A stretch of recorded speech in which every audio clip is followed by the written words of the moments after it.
أعوذ بالله من الشيطان الرجيم.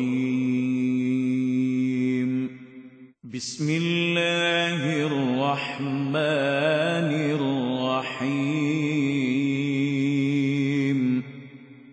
إن الذين يكتمون ما أنزلنا من البينات والهدى من بعد ما بيناه للناس في الكتاب أولئك يلعنهم الله ويلعنهم اللاعنون إلا الذين تابوا وأصلحوا وبينوا فأولئك أتوب عليهم وأنا التواب الرحيم. صدق الله العظيم. إن الذين يكتمون ما أنزلنا من البينات والهدى.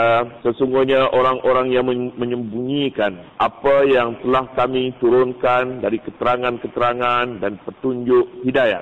Min ba'di ma bayyanahu lin-nasi fil kitab. Sesudah kami menerangkannya kepada manusia di dalam kitab suci. Ulaika yal'anuhumullah. Mereka itu dilaknat oleh Allah. Wa yal'anuhumul la'inun, dan dilaknat oleh sekalian makhluk. Ayat terdahulu menyatakan kaum Yahudi telah memutarbelitkan isu Safa dan Marwah. Safa dan Marwah tempat sa'i dan tempat umat Islam menghayati sejarah Siti Hajar dengan anaknya Ismail alaihi salatu wassalam. Yahudi, kaum musyrikin, bukan Yahudi. Kaum musyrikin menghidupkan sejarah itu dengan kononnya dua manusia yang berzina di dalam Kaabah, kemudian bertukar menjadi batu. Salah satunya diletak di Bukit Safa dan satu lagi di Bukit Marwah. Mereka sa'i kerana mengingati sejarah ini. Sejarah ini mereka telah memutarbelikkan. Sedangkan sejarah ini lama dan masih diketahui oleh datuk nenek orang musyrikin hinggalah sampai kepada Nabi Muhammad. Jadi kalau begitu mereka ini menyembunyikan keterangan yang benar.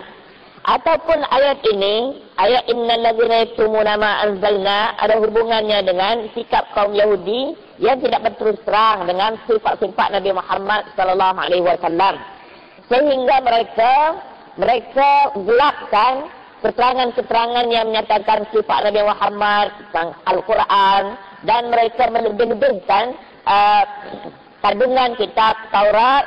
Kononnya tidak ada lagi kitab suci Al-Quran, bukan kitab yang benar, tapi rekaan daripada Nabi Muhammad sallallahu alaihi wasallam saja. Ayat ini mengutuk mereka.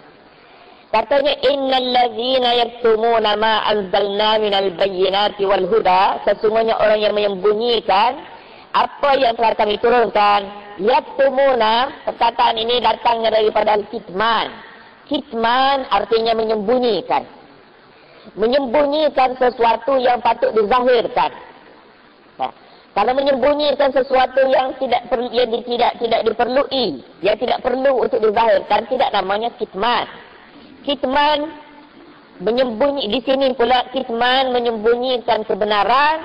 Sedangkan kebenaran itu dikehendaki oleh manusia semua untuk dimanfaatkan. Namanya kitman.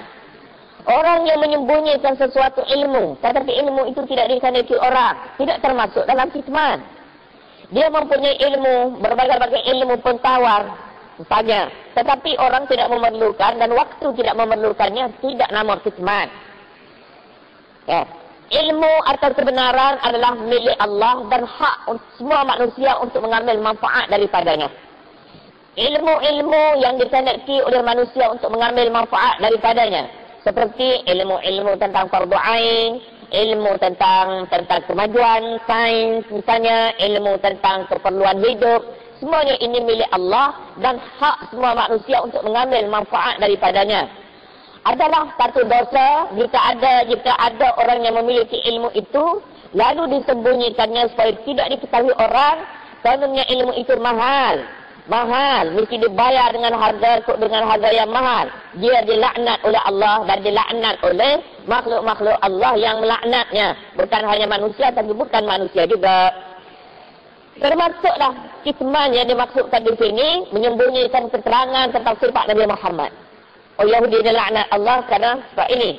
Dan termasuklah juga sesiapa jua yang mempunyai ilmu tetapi tidak ingin mengajar, sedangkan ilmu itu orang memerlukannya untuk manfaat manusia semuanya. Oleh sebab itu maka dia dilaknat dan termasuk di dalam ayat ini. Katanya, innal ladzina yaktumuna ma anzalna minal bayyinati wal huda. Sesungguhnya orang-orang yang menyembunyikan apa yang maknanya maksud di sini ilmu, keterangan. Ya, menyembunyikan apa yang telah kami turunkan dari keterangan dan petunjuk hidayat. Keterangan adalah milik Allah yang datang daripadanya. Demikian juga petunjuk hidayat milik Allah. Allah berikan kepada manusia, segelintir manusia untuk disebarkan. Bahkan semua kebenaran adalah milik Allah. Al-haqqu min rabbika. Kebenaran adalah daripada Tuhanmu. Wa innahu lal haqqu min rabbika. Sesungguhnya pertukaran kebenaran datang daripada Tuhanmu. Semua kebenaran datangnya daripada Allah. Sebab kebenaran ini tidak bercanggah antara satu dengan lain. Tetapi boleh bercanggah apabila manusia memutablikkan kebenaran itu bagi maslahat dirinya. Maka dia bercanggah antara satu dengan lain. Oleh kerana itu kitman adalah merupakan satu dosa. Termasuk juga dalam kitman. Kitman seseorang yang mempunyai kitab, satu saja kitabnya, kemudian dia tidak bagi kepada orang lain, tak sebarkan. Apakah ini tidak termasuk dalam menyembunyikan ilmu? Memang termasuk dalam menyembunyikan ilmu, kerana ilmu dibaca melalui kitab itu.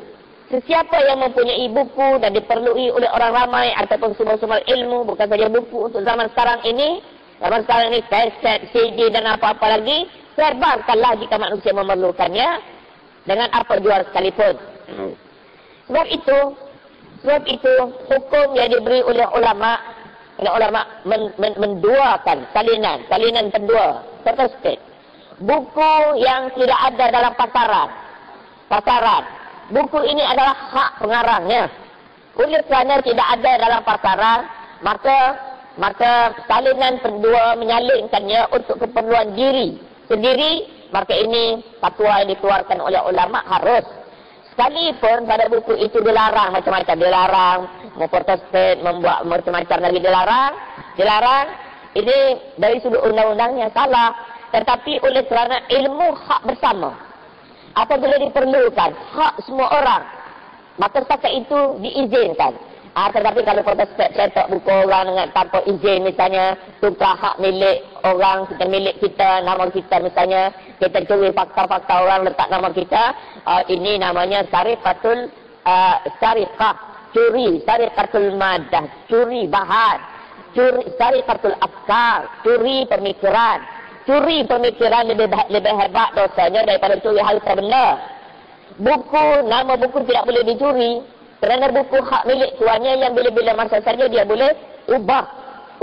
Apabila dicuri pemikiran, maka hak tuannya untuk mengubah sudah tidak wujud lagi. Ini satu kesalahan dari sudut agama, bukan saja dari sudut undang-undang, dari sudut agama juga. Ini kita bercakap pasal cetak rompak buku-buku agama. Kita tidak bercakap cetak rompak kaset-kaset hiburan. Itu lain. Ini tidak termasuk dalam khidmat di sini. Tapi yang ni tidak ada pembela. Sebenarnya buku-buku agama tak dengar pun. Pembela-pembela, tapi cetak rompak nyanyi, kaset-kaset nyanyi, kita tahu ada ramai orang selalu ramai bercakap tentangnya. Baik. Innal ladzina yaktumuna ma anzalna minal bayyinati wal huda. Sesungguhnya orang-orang yang menyembunyikan apa yang telah kami turunkan dari keterangan dan petunjuk hidayat. Hukumnya bila min ba'di ma bayyanahu lin-nasi fil kitab, sesudah kami terangkan kepada manusia dalam kitab suci. Kebenaran ini sudah ada dalam kitab suci. Orang memerlukan keterangan itu, dia perlu sebarkan, dia perlu mengajar, dia perlu lakukan apa jua supaya manusia dapat manfaat daripada ilmu itu. Tapi disembunyikannya, ulaika yal'anuhumullah, mereka itu dilaknat oleh Allah, dikutuk. Kutuk apa arti? Laknat apa arti? Allah jauhkan daripada rahmat. Al-bu'du 'anir rahmah, jauh daripada rahmat, itu artinya laknat. Kita mahu supaya rahmat di mana-mana jua. Dengan sendirinya laknat kita tidak mau. Jadi kita minta supaya minta rahmat, dengan sendirinya kita minta laknat. Maknanya, kita terjemahnya dengan makna kutuk. Kutuk maknanya benci. Lawan bagi kutuk dan benci ini rahmat, sayang, kasihan belas. Ulaika yal'anuhumullah, mereka itu dilaknat oleh Allah dan dilaknat juga oleh pihak yang melaknat. Selain daripada Allah, nabi-nabi, orang-orang saleh, termasuk juga hayawan. Binatang-binatang juga laknat mengutuk orang ini. Kerana kita baca dalam satu hadis, orang yang menuntut ilmu, Allah akan berikan kepadanya ketenangan, as-sakinah, dan diminta ampun oleh hatta al-hitanu fil bahri, hinggalah sampai kepada ikan-ikan di laut pun meminta supaya diampuni dosa orang yang menuntut ilmu. La yastaghfiru lahul malaika, malaikat istighfar kepadanya, ikan-ikan di laut juga istighfar kepadanya. Begitu. Jadi alam itu terlalu luas yang kita pun tak sampai nak fikir betapa besarnya penuntut-penuntut ilmu, orang yang berusaha untuk mendapatkan ilmu. Kalau begitu manusia yang menyekat orang daripada menuntut ilmu, samalah juga. Jika pihak yang menyebar ilmu diminta ampun, diminta rahmat oleh semua binatang, semua makhluk Allah, hatta ikan sekalipun, demikian pula sebaliknya, manusia yang menyekat manusia daripada mendapatkan kebenaran daripada Allah itu, ia akan dikutuk. Termasuk dalam ayat ini namanya wa yal'anuhumul la'inun, dan dilaknat oleh sekalian makhluk. Illal ladzina tabu wa aslahu wa bayyanu. Di dalam Islam ada rahmah. Dalam Islam dia ada jalan keluar. Kalau seorang itu berdosa, bersalah, maka kesalahan itu tidak seperti dalam agama-agama lain. Dia boleh menyucikan dirinya, namanya taubat. Taubat artinya pulang balik, undur balik bagi mereka yang telah melakukan kesalahan. Kesalahan di sini menyembunyikan kebenaran itu. Kalau orang yang menyembunyikan kebenaran, kemudian dia bertaubat, bagaimana? Ini tidak termasuk. Illal ladzina tabu, kecuali orang yang bertaubat. Wa aslahu, dan memperbaiki amalan buruk mereka. Bertaubat satu, orang yang melakukan kesalahan, berhenti, itu maknanya tabah. Balik kepada kebenaran, tabah. Kemudian banyak mana yang rosak disebabkan kesalahan dia lakukan terdahulu, pulih kembali. Kena kerja keraslah, kena kerja keras sedikit. Orang ini mesti pulih kembali kesalahan yang terdahulu, maka dia akan diterima oleh Allah. Taubat satu perkara, memperbaiki kesilapan yang terdahulu satu perkara yang lain. Oleh kerana itu setengah ulama termasuk Imam Syafi'i rahmatullahi alaih menyatakan, orang yang tinggal salat fardu, dia perlu bertaubat. Satu. Dan yang kedua baginya qadha. Mana-mana salat yang ditinggalkan selama ini, qadha. Kalau orang yang tinggal semayang ini dah berapa tahun, 10 tahun, boleh ke qadha? Bayangkan kalau tinggal seminggu pun nak qadha, masya-Allah, cukup sulit sebenarnya. Sulit. Tapi Imam Syafi'i kata tak cukup sekat tabu wa aslahu, dan bina semula mana-mana yang telah rosak sebelum ini. Imam Abu Hanifah rahmatullahi alaihi datang. Dia kata macam mana? Dia kata undang-undang yang hukum yang menyuruh supaya qadha semula itu qadha disebabkan nama dan nasya. Nama an salatin au nasya. Tidur atau pelupa. Tak termasuk yang tinggal dengan kerana malah. Atau pelupa tapi dia tidur, tapi pada waktu subuh tu dia sedar. Tapi dia tarik kain selimut semula pula. Ini tak masuk katanya. Tak masuk. Yang ni tak boleh taubat. Yang ni tak ada qadha. Tak ada qadha. Jadi kalau begitu macam mana tak ada qadha, nak buat macam mana? Dia kata taubatlah, kerana istighfarlah, minta Tuhan ampun. Kata kalau ampun serualah kepadanya. Sebab Nabi kata ada qadha itu nama au nasya. Yang ni setengah orang yang memang pun berat sebenarnya untuk qadha semayang yang ditinggalkannya berpuluh-puluh tahun. Umur 55 barulah rasanya nak balik semula. Alhamdulillah boleh balik semula. Tapi macam mana doktor-doktor selama ini Imam Syafi'i kata qadha. Dan itulah pendapatnya yang terakhir sekali. Tapi Syed Sabiq ni dia fiqh sunnah. Syed Sabiq kata qadha tidak ada dalam hadis. Hadis menyebutkan lupa ataupun tidur, dan dia memihak kepada mazhab Imam Abu Hanifah rahmatullah alaih. Jadi pulanglah kepada pengamal-pengamal yang berkenaan. Kalau mereka merasakan keberatan qada, macam mana? Kalau mereka katakan nak qada juga, tak puas hati tak qada, maka itulah sebaik-baiknya. Sebaik-baiknya begitu.